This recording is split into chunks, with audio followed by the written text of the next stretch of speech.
Hi everyone, and good day. It's actually a beautiful day here at the Thai Yoga Center in Brooksville, Florida. Today we're starting with lesson number 3 on the SomaVeda BET precepts or principles, and I'm starting on page 41. Please follow along with the book, either the PDF or the hardback, and read along with me, okay? On page 41, we've got the hand points for the basic SomaVeda BioTap or BET treatment algorithm, okay? And I'm going to do them right here on my hand. One is the side of the thumb, okay, right here on the inside thumbnail, right there on the corner, okay?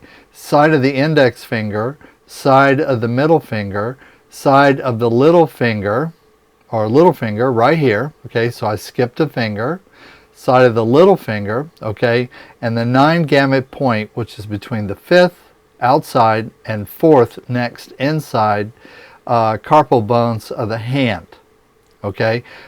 We call this point right here in the middle of the 5th metacarpal.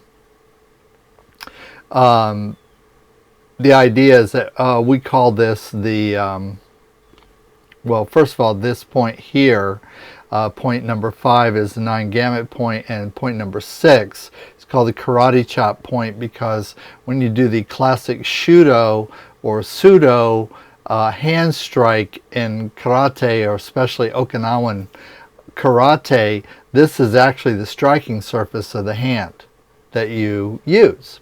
I've also given you here the acupuncture names of the points: lesser merchant, trade yang, middle pouring, lesser pouring, central eyelet, and back creek, or small intestine 3. All right. Now the procedure for using the hand algorithm, which is supplemental to the algorithm that we did on the face and on the torso, okay, is start by tapping the 9 gamut point and recite organizing statement, or the organizing statement, which is formulated like this. Even though I have this, let's say, fear, okay, even though I have this fear, I deeply and completely accept myself. And of course we're going to do it 3 times. Even though I have this fear, I deeply and completely accept myself. Even though I have this fear, I deeply and completely accept myself. Okay? Close your eyes, open your eyes, eyes hard down right, eyes hard down left, look up and around from left to right, look up and around from right to left, hum a song. Any song could do. Count to 5. 1, 2, 3, 4, 5. Hum a song again. And there you go. All right, so I've got pretty clear instructions, I think, right here. And remember, the discovery statement that is behind how all this works is the cause of all negative emotions is disruption of the body's energy system. And so when I say all, I mean all as in everything. The cause of all negative emotions. I don't care what the justification, what the definition, what the backstory is about the negative emotion, whether the negative emotion is righteous, reasonable, historical, everybody else has it, don't care. The cause of all negative emotions is disruption in the body's energy system. Now we're going to go to page 42 and 43, but let's look at 43. Now we're going to start going through the premises, and I've listed 34 of them, and I'm just going to run through them as best we may here, to give you a little bit of an overview about this, and also just so you can hear it from me. I wrote this, and for good or for bad, forgive my editing faux. I'm a better practitioner than I am an editor. Okay? So premise number 1, everything is energy. We are construed of 2 primary interacting and fringing electric fields, and corresponding interference patterns and harmonics as expressed in modulated waveforms and frequency of light. One field we call higher and equate with the essential being spirit conscience or Atman or soul. One we call lower, which is the sum of our organic manifestation and the consciousness of the body, also known as the machine. The lower is the primary and greater influence in undeveloped men and women, and is the vehicle which carries, nurtures, and has potential to transform the higher. The lower transformational characteristics are non-functional until they are intentionally triggered under special circumstances with special access methods, because it is the machine's nature to function as a transformational apparatus. It will occasionally lend itself to moments of higher activity, either randomly or as a result of external stimulation. In other words, it is our body continuum, the tissue, the flesh bag. It is its nature to function as a transformational apparatus. After all, it is the encapsulation of our spirit when we are incarnated consciously into the world that we now live in. So it has that inclination. However, these periods of more correct or higher functioning are not sustainable or even predictable. That's the problem. It could be seen like a high-performance race car with a novice driver. The car could perform well and drive very fast with exceptional handling characteristics in its proper context with a professional driver, perhaps in a specific environment and track. In other words, a high-performance car with a professional driver on a closed racetrack.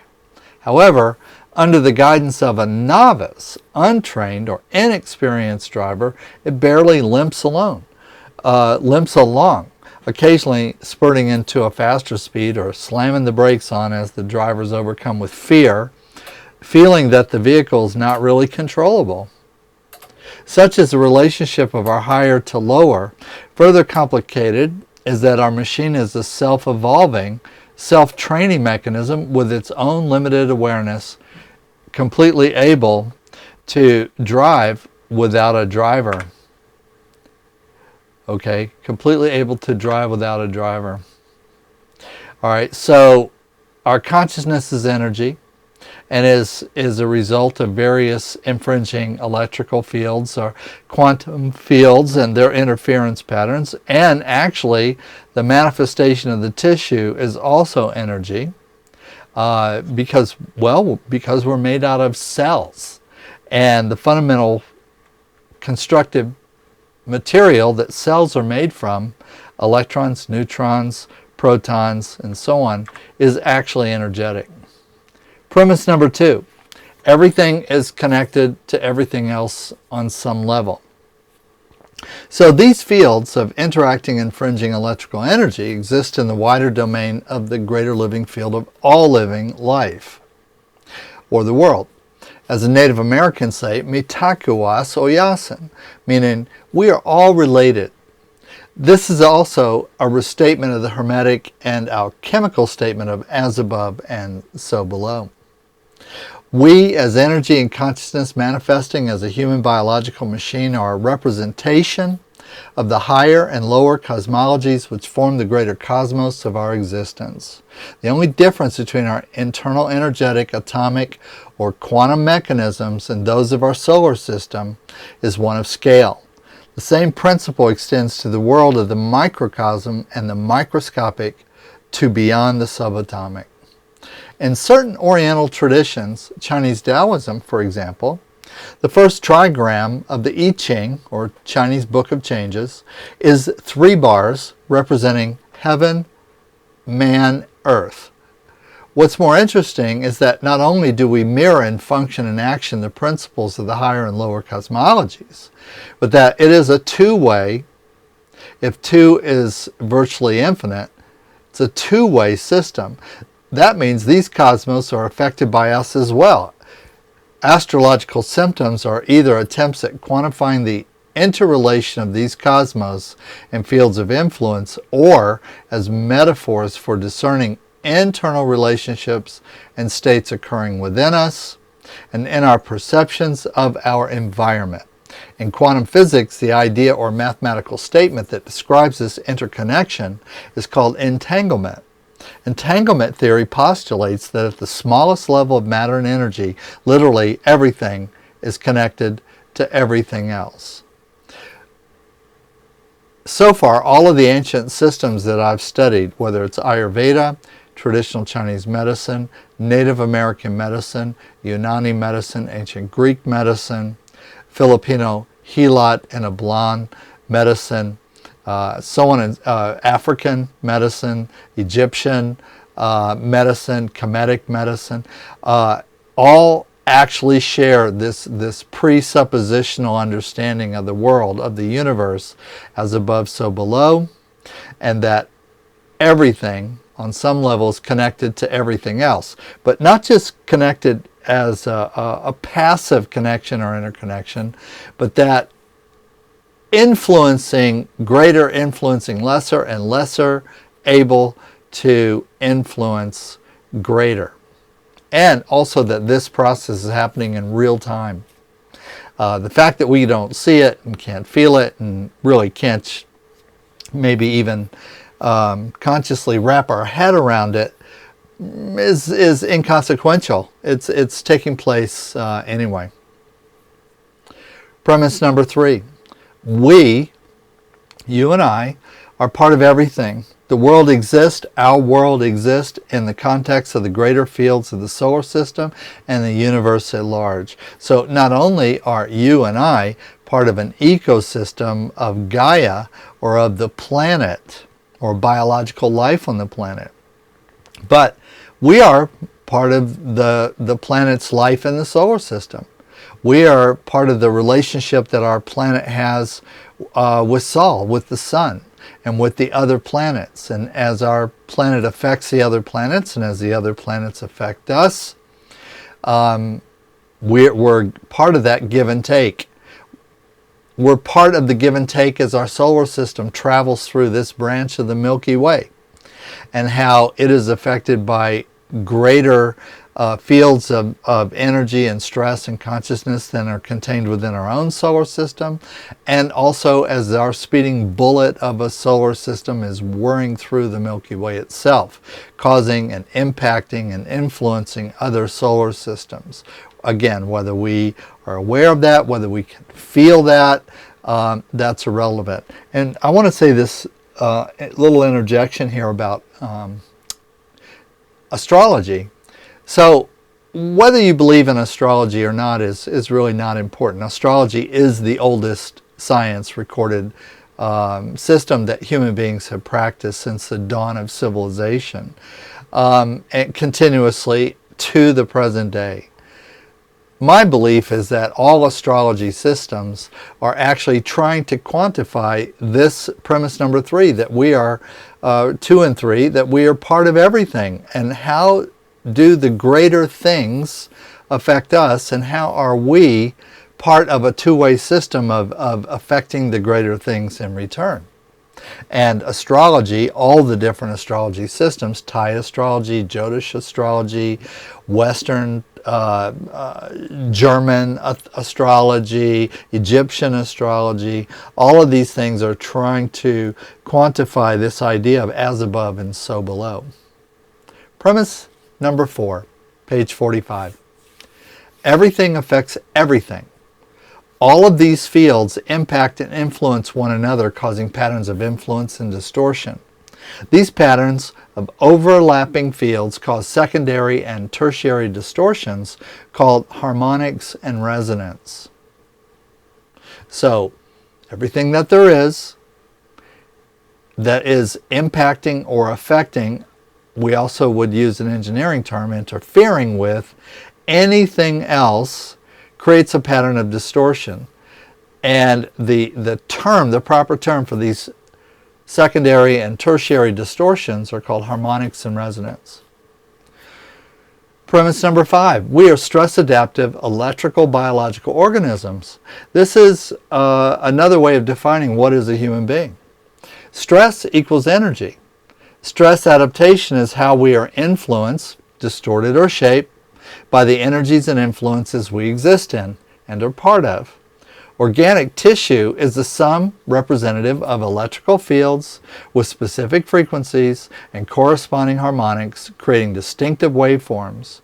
The life, operation, and shape, the function, and all possible actions of the tissue reflect these express distinctive waveforms. This includes both functional and dysfunctional adaptation. Knowing how we are shaped by stress opens the door to intentionally shaping stress to give us the adaptations and healthy functions that we seek. I want to say that are either diminished, that are missing, and or that we seek. Okay, so we are stress adaptive, electrical biological organisms from the DNA all the way to me sitting here having this discussion by video with you. That's an energetic occurrence from the origin to the end of it. And stress shapes us as human beings. We can't live or develop without stress. But there is a medium of stress that causes proper adaptation, which is an increase of function and strength and so on, and maladaptive stress, which causes us to diminish and to be less responsive, less functional, and structurally less sound, and diminished in every other kind of capacity, from diminished mental capacity, diminished emotional capacity, and so on and so forth. Premise number 6, greater fields influence lesser fields. The various forms of consciousness and attention represent possible overtones and fields of influence which can alter the shape and frequency of the inferior waveforms. So again, it's an electrical engineering principle of physics. Greater fields of influence, for example, simplest way I could explain this is louder overcomes lesser. To the degree that if the principal energy, which is loud enough, the lesser influence will either go away, it will diminish, or it will begin to reflect or resonate with the louder influence or with the stronger influence.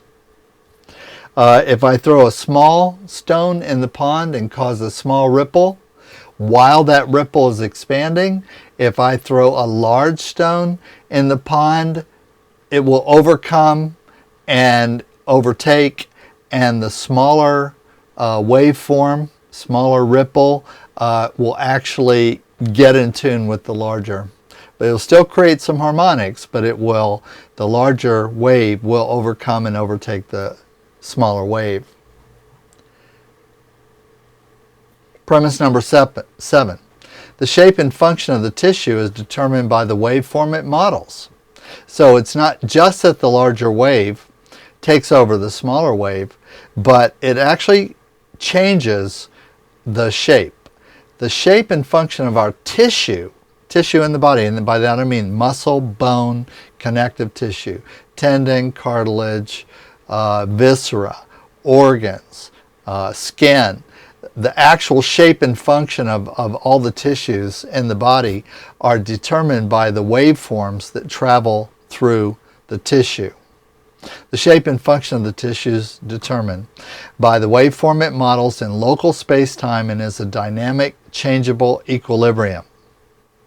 The interaction of all tissues working together may be modeled in the same manner as a mathematical equation of harmonics and distortion, or impacting and overlapping relevancies. Premise number 8. Attitudes are like wires which connect us to events. Attitudes equal electrical fields which are generative consciousness. Attitudes are that which create harmonics and subsequent fields of lesser or minor influences. Wires equal harmonics, i.e. secondary and tertiary subsequently occurring electrical fields, distortions and probabilities resulting from the interaction and influence of the primary fields or attitudes. Events equal the material manifestation of the preceding electrical fields and their subsequent harmonics, i.e. organic material and structure of the body corpus, and actual manifestations which occur around the body as well. To change the events, i.e.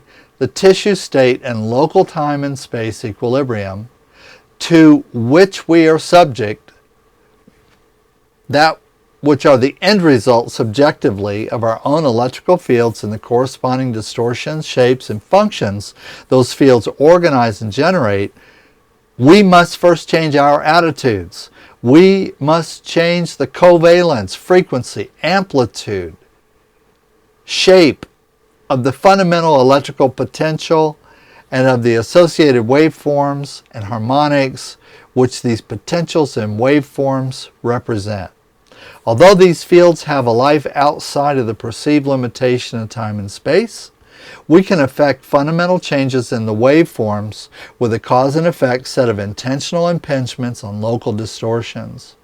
We create this balancing by bringing attention, intention, consciousness, awareness, energy, breath, and pressure to bear on specific locale of distortion. Sometimes I say it more simply, just energy, attention, consciousness, breath, and pressure being the smallest one, but pressure still being one. Energy precedes consciousness. Consciousness precedes attention. Attention precedes intention.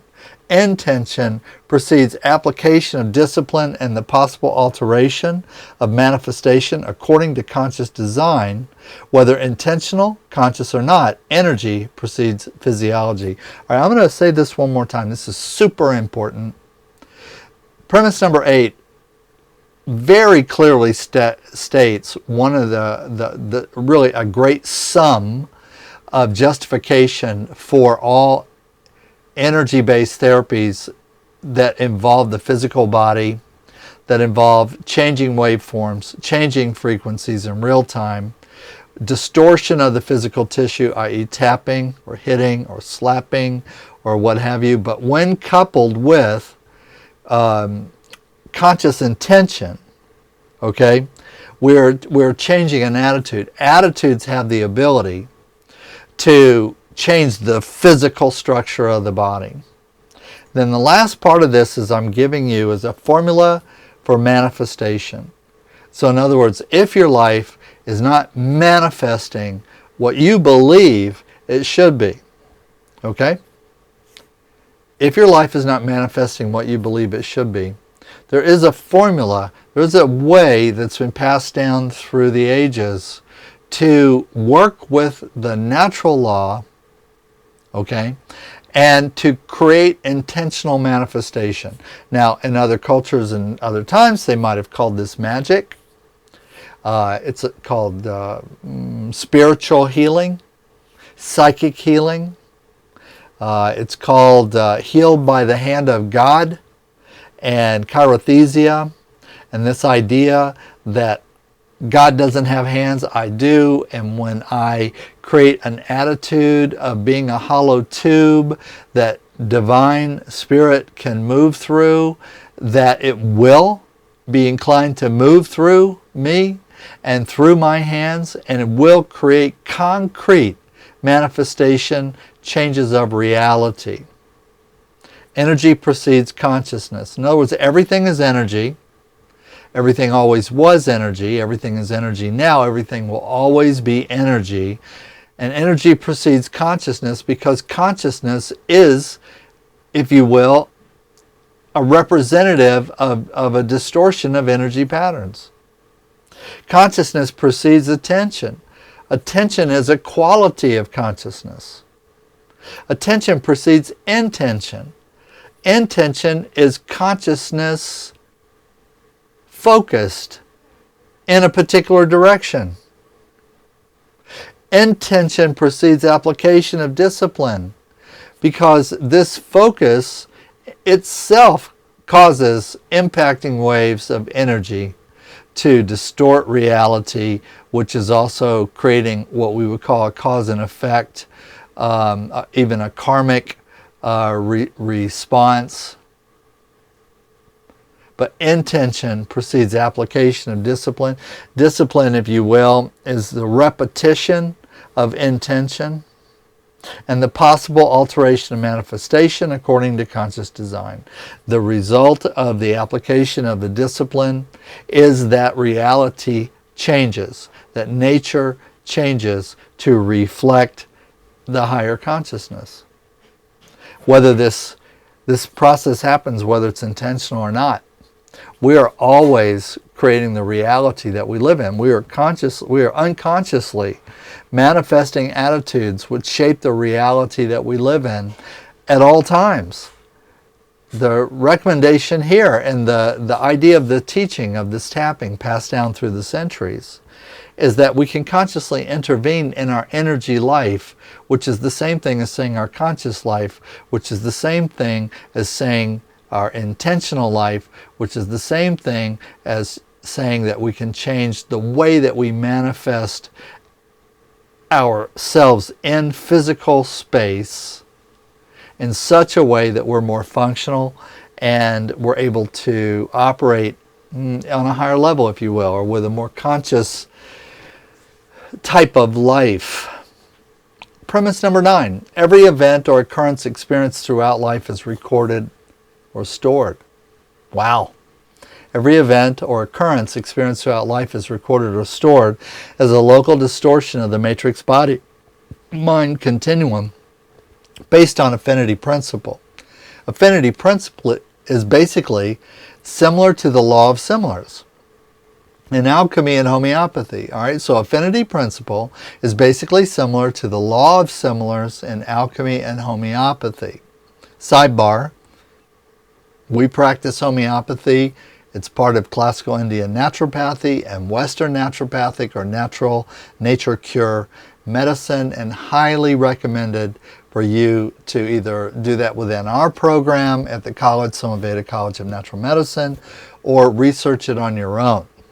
Okay, but homeopathy research offers a wealth of understanding about how energy works and how you can manifest or change physical reality with intention.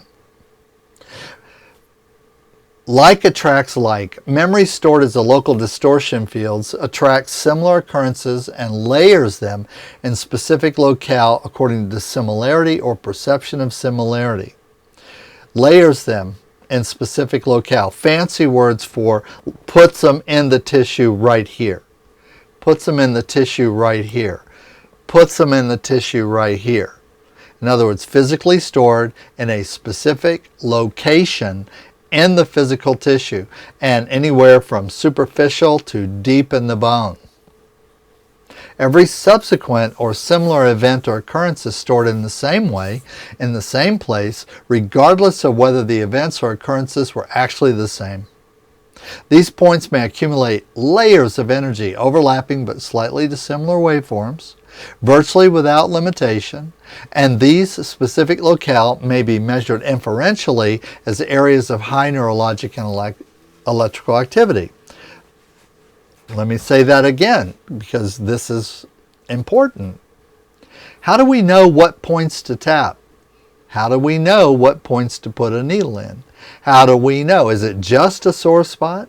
No. Actually, we can take a voltage meter and we can measure the difference in voltage over the surface of the body, and these points where this information is stored at higher rates or layers will trigger a response on the meter as we run over them, because they will have higher potentials of electrical energy, magnetic energy, and so on than the surrounding tissue. So we can actually use this as a diagnostic. That makes it, it's called EDS, electrodermal screening.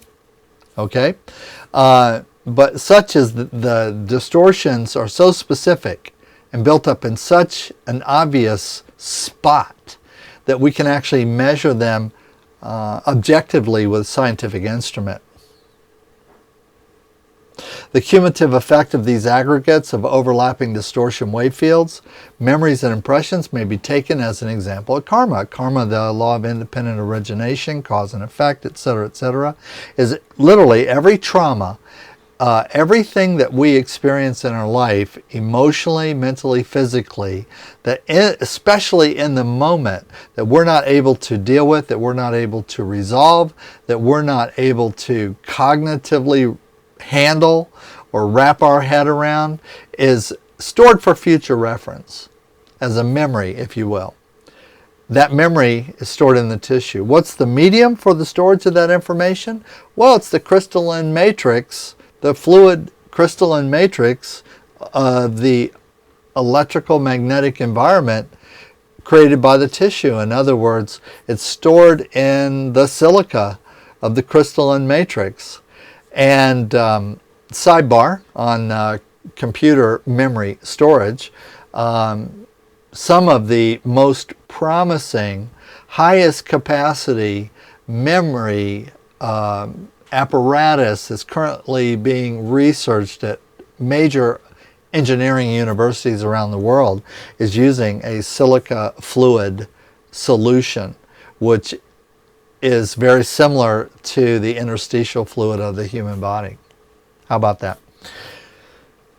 Premise number 10.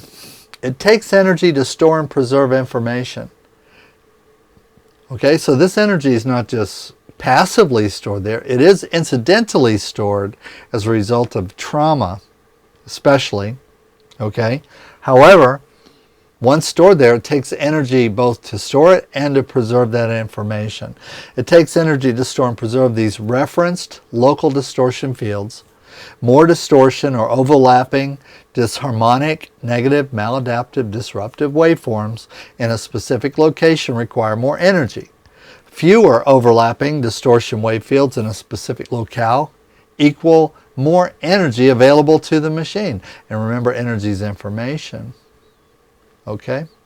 The energy information is stored in these distortion fields is not available as a general resource for the rest of you. Where is your energy being used? How much of your energy is being used to store and preserve old issues and negative emotional constructs?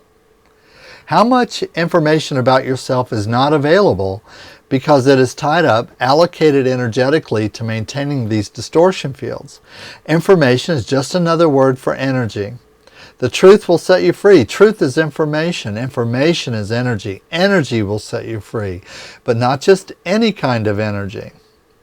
And so take the sum of all of the energy that your body produces, every way that it produces energy. We ask the question, how much of that at any given moment is used simply to preserve and store old, unresolved, negative emotional issues or waveforms that are being stored in the tissue? We actually believe it's quite a bit. That, in fact, part of the reason why, especially as adults, we're not able to function optimally, or that we're not able to function with the maximum expression, if you will, of our life process and creative process and mental process and so on and so forth, is because probably a percentage, it can't be weighed or measured by me objectively, so I can't say it's 50% or 60% or 90% or 10%. I can't say that. But some percentage of all the energy that we have as potentiality for expression is being used simply for the storage of interference patterns, which we call old unresolved negative emotional issues.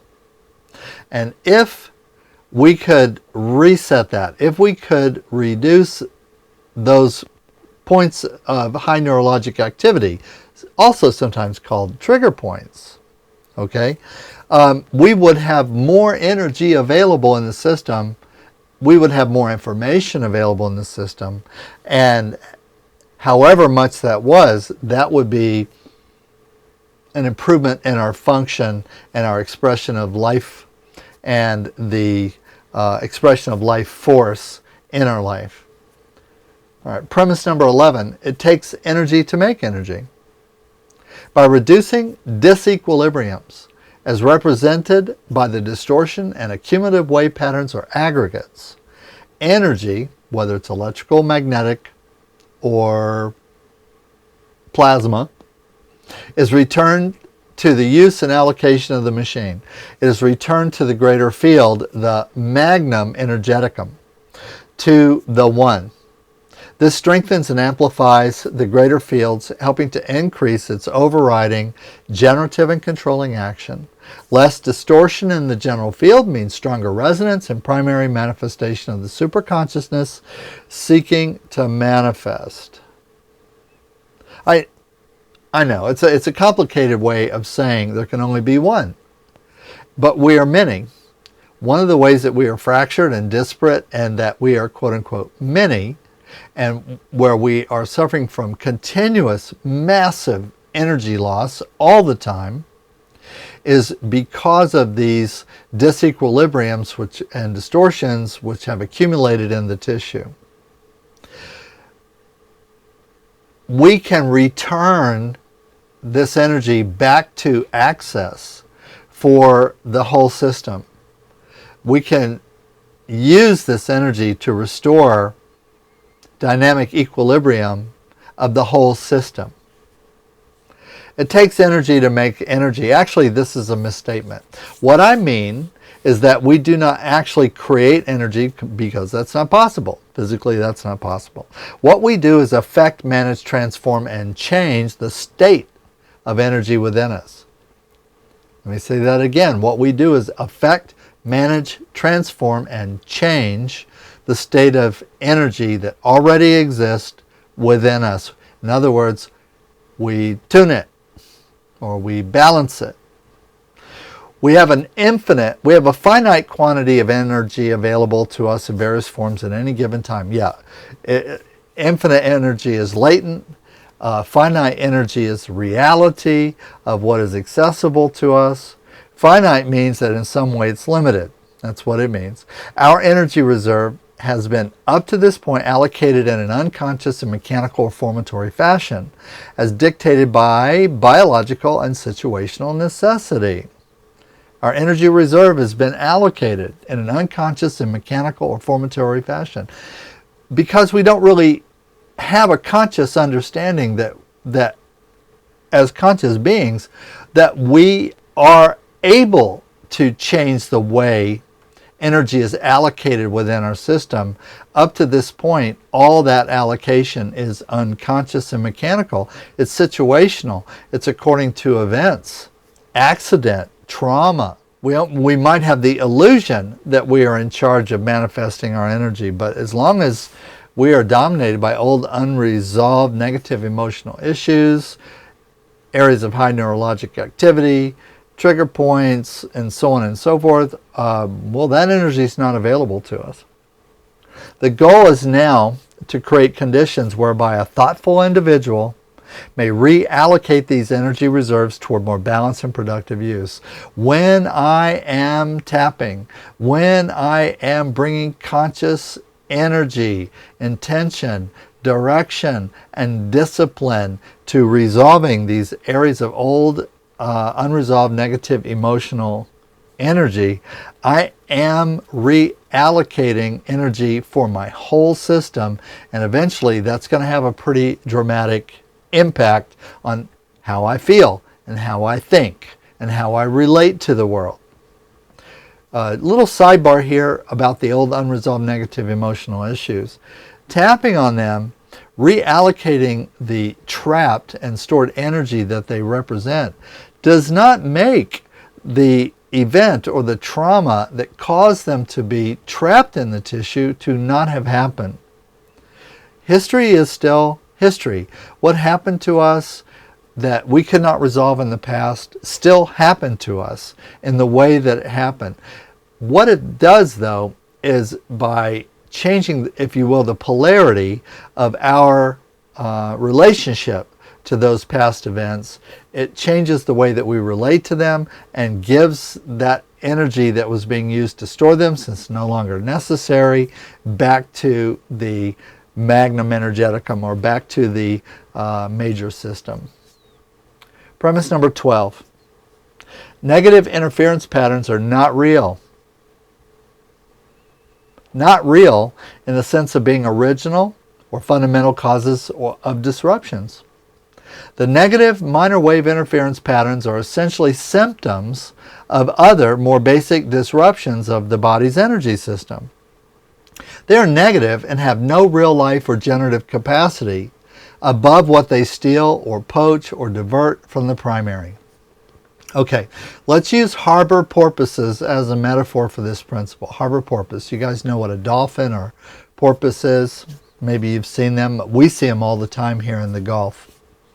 You will often see these dolphins surfing in and around the large vessels as they move around the channels and waterways in which these porpoises live. They find a large boat moving in the water, which is creating a wake or bow wave.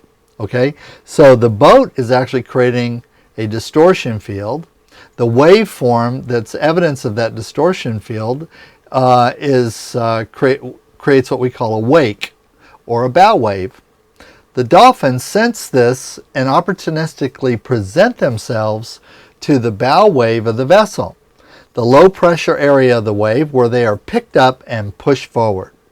As long as the vessel maintains adequate speed, pressure potential, the porpoise can persist and quote-unquote ride the wave without much or any effort. They do not make the wave. They do not generate, store, or cause the energy that the wave manifests or represents. They are not reflective of the consciousness of the boat, of the captain, or of the crew. For example, the boat was not designed as a vehicle or transport for the porpoise. The porpoise consciousness and life in the wake or the wave in front of the boat in no way reflects the higher consciousness or energy of the captain. The porpoise represents a probability occurrence.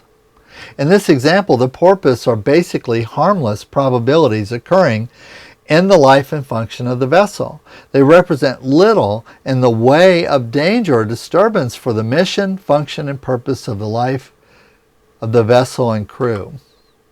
But what if there were so many of the porpoise or more of another species such as whales, or that they were all so large that the boat had to adapt to their presence? What if the vessel in our metaphor was forced to change course or maneuver around them? What if the necessity of adapting to the interference of these or these creatures impeded the vessel? Think about it. To change the relationship of the porpoise interference to the boat, all the captain would have to do is slow down and or change direction or both. The dolphins would then simply dissipate or disperse and then would no longer be able to interfere with the boat's progress. This is a simplified way of seeing a negative potential for accumulated overlapping impingement waveforms in specific locale. Do not take the metaphor too literally because we love porpoises. We call these points or locale in traditional Thai medicine lom. Okay? In classic Indian Ayurveda, they are called marma. In Thai, it's lom or wind gates, chakra, pressure points, trigger points, areas of high neurologic energy, so on and so forth. So the negative, stored, old, unresolved negative emotional issues are the porpoises in this illustration. They're not real, but they represent a possibility. If we change the energy potential of the point, they go away. Where do they go? I don't care. That's the same question as when I put the fire out, where does the smoke go? Premise number 13, page 50. Reduce the many equals increase the one. One goal or objective is to reduce interference patterns and the loss of vital energy and integrity that they represent. We want to increase and to restore full vitality and energy to the machine in order that the machine be fully supported as a bioneural electrical transformational apparatus. Layered interference patterns are the fractured self, which the ancients were referring to. So let me say it again. Layered interference patterns are the fractured self, are the many eyes, which the ancients were referring to. To not be fractured and split, to not be broken inside, is to be whole, is to be one. This is also the true meaning of integrity. So how can we be true? How can we exemplify qualities of oneness and integrity when what we call I is effectively the aggregate of literally thousands upon thousands of layered interference waveforms and fields, creating fractured, negative, unpredictable, unreliable manifestations, which look like ego, which look like fear and inhibitions, contrary to positive expression of life force. Fractured, broken, and disabled is not the platform from which to enable us to become our real selves according to our real nature, which is found in unity. Less fractured equals more one-like. Less fractured equals less ego-like. Less fractured equals more energetic and capable-like. So, for example, even meditations, which have as their outcome mindfulness or oneness, the construct of the meditation is such as it is, if it's effective, it is designed to reduce the interference patterns which act as if alternate consciousnesses which are not real. So our ability to discern what is real in life is tempered by all of the unreal that's within us. Premise number 14. Accumulated negative waveforms are karma. The essence solar spirit is an electrical potential seeking to manifest in the greater field of organic life. Over a period of time, its ability to manifest clearly and with integrity is corrupted. The Buddhists call this process the manifestation of the ego. Ego is the sum of local specific negative waveform impingement on the matrix body-mind continuum. Ego represents the sum of all aggregate disturbances and distortions accumulated over millions of years and lifetimes. This is another definition of karma. By reducing and or eliminating these local field distortions and the corresponding aggregates of multiple overlapping impingements, we reduce chaos. We reduce misappropriation of vital energetic resources. We reduce mental, physical, emotional, and spiritual distortions and imbalances, as they are the result of these distorted waveforms. Since removing or correcting, balancing any local disturbance field affects all of the local pattern disturbances and their harmonics in and near the locale, it is possible to resolve hundreds, thousands, perhaps even millions of event-centered impingements and negative waveforms or the bad karma of many lifetimes. This is the mechanism giving the foundation of the concept of an individual possibly becoming enlightened in a single lifetime. Keep in mind, we cannot readily see these impingements and negative waveforms. Many saints, many sages gave us the teaching that it was possible for us to become enlightened, that it was possible for us to become transcendent in the context of our single life, the life that we're living now.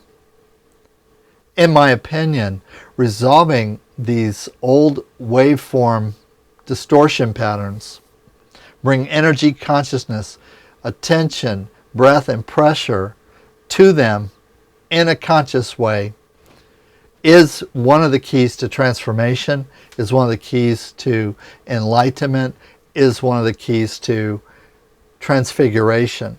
It's certainly one of the keys to being healthier, happier, wiser, more functional, and to literally having enhanced structural integrity and function organically in the body. These aggregates, harmonics, and more within ourselves as they're natural to us. They're like the forest for the trees kind of thing. This means the possibility of balancing must of necessity require outside intervention or help. This is our true Achilles heel, our humility clause, as fields are affected by other fields. We need another individual or group of individuals to model the higher and more balanced state. So karma is the accumulative effect and manifestation of negative waveforms accumulated and layered in a specific location over time. Of course, and the greater location of this accumulation is you and your life. Any negative thought, action, deed, or event can generate the negative waveform.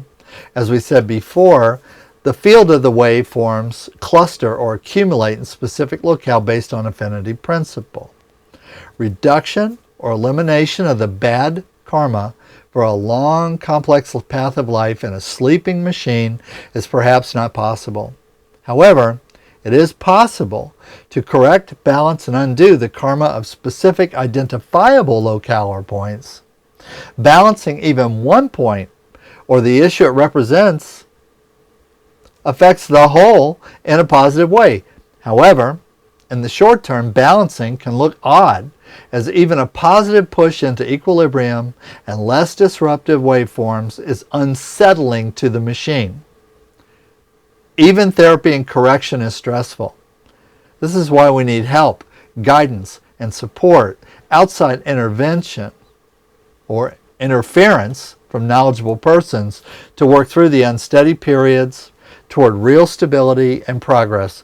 Eventually, when enough trees are eliminated, we can do for ourselves. But for most, this is just wishful thinking. It takes a discipline of self-healing to self-heal. It's not a one-time deal, and it's not a one-issue resolution kind of thing. Catharsis is wonderful for an issue. Releases a lot of energy. But if the issues are layered and have many facets and are complex and are interrelated and interconnected, then even blowing one out with a huge amount of energy and catharsis, after the smoke settles, there'll be a sense of lightness, a sense of freedom, but gradually the preceding state of encroachment will reoccur. And this is why a lot of systems of psychology and psychiatry may give short-term progress and a sense of progress and release, but it's not, they don't last. It's not persistent, and leads the psychiatrist eventually to say that there actually is no cure for any mental illness. Well, there is no cure for mental illness because there's no such thing as mental illness, aside from the mind being one of the five bodies and influenced by the other four. And to resolve a mental problem, you have to resolve the energy disequilibriums of the other four bodies also. Premise number 15. Be what you know. By definition, enlightenment or self-realized self-consciousness is a result of removing the obscuring anomalies and the negative waveforms they represent. Various, like Jesus and the Buddha said, remove the obstacles. Since these electrical nodes of accumulated negative energy themselves create further impacting waves and distortions of electrical potential, these potentials, according to affinity principle, are experienced as thoughts, actions, deeds, feelings, emotions, and events, both internal and external. How can we be real, be one in the presence and overwhelming influence of so much stored dissonance? We cannot. We must use every tool at our disposal to reduce, balance, or eliminate these distortions to our fields of consciousness and being. To paraphrase the Buddha, we must make our ways to the portal that give upon liberty, and in every moment it is in our power so to do. That door is free of all bolts and bars save those that man himself has made. We must make our way is the process of submitting to education and balancing therapy. The barriers to liberty are the obscuring anomalies of negative waveforms and their aggregates and harmonics, and the illusions that they represent. The door is the possibility and potential that exists when the limitations and energy waste common to unconscious, unexamined, and unbalanced life is reduced and or eliminated, returning full access to energetic potential. Freedom is not the end result, but the beginning of what is possible when a correct and balanced man or woman begins to work on themselves and each other without pain, suffering, fear, and all other similar negative expressions and manifestations. Bolts and bars are the unreal, negative, imaginary attitudes which drive us to and keep us in mechanical, sleeping, and unconscious life. Enlightenment is not just knowing the state of how things are, but the being and doing based on putting the principles into daily work and effort. In other words, be what you know. Premise 16. All right, let's see. We got to adjust this a little bit. Reducing harmful external and internal interferences supports the work. Again, what's the work? The work is becoming yourself. The work of becoming. Reducing harmful external and internal interferences supports work. How can we create a suitable bio-neuro-electrical foundation for work? How can we create the opportunity for work? How can we support creation as principle of life? We do not awaken the sleeper within so much as we actually create a new person entirely. This is what we originally meant by being born again. However, it is not outside agency or powers which awaken us. It is we who create and birth the new being, the new life essence. Become a student, and then as a student volunteer. Once you volunteer, follow the directions through until the exercise or project is complete. Notice how eager you are at the beginning and how very much you lose interest or get lazy before completing. Still, volunteer.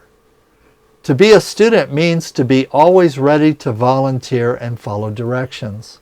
Anything else is tramp feature. Generate external and internal alignments which support balance and reduce waste and harm to the machine. Got to take care of the machine. The following are some examples for reducing interferences. We divide this kind of work into either externally focused or internally focused efforts. Externally means to work or make discipline efforts from the outside in.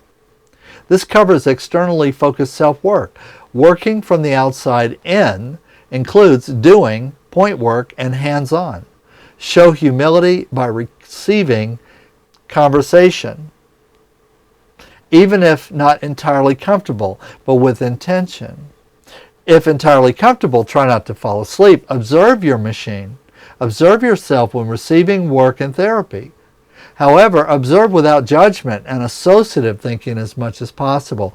There's opportunity to see aspects and alignments and affinities which are not normally visible when you're receiving treatment, when you're receiving therapy, when you're engaging in therapy with another person. Engage in and practice an external focused discipline such as yoga, dancing, theater, art, martial arts, or music.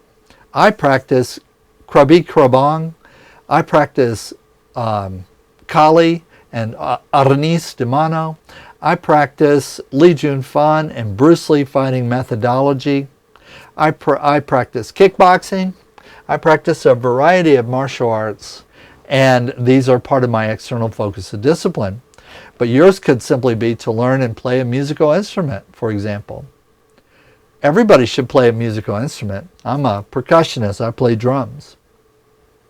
Develop humility by practicing receiving. Learn about and engage proper diet and supplementation nutrition. Feed the machine. Many disturbances to your energy can easily or completely be remedied by proper nutrition. Go figure. Food is important. Kind and quality of food is important. Learn to recognize real food from imaginary, fantasy, non-food materials, which through careful manufacture and deliberate deception are marketed as real food. Avoid eating anything which has empty or no identifiable nutritional value. Avoid chemicals made to appear as food.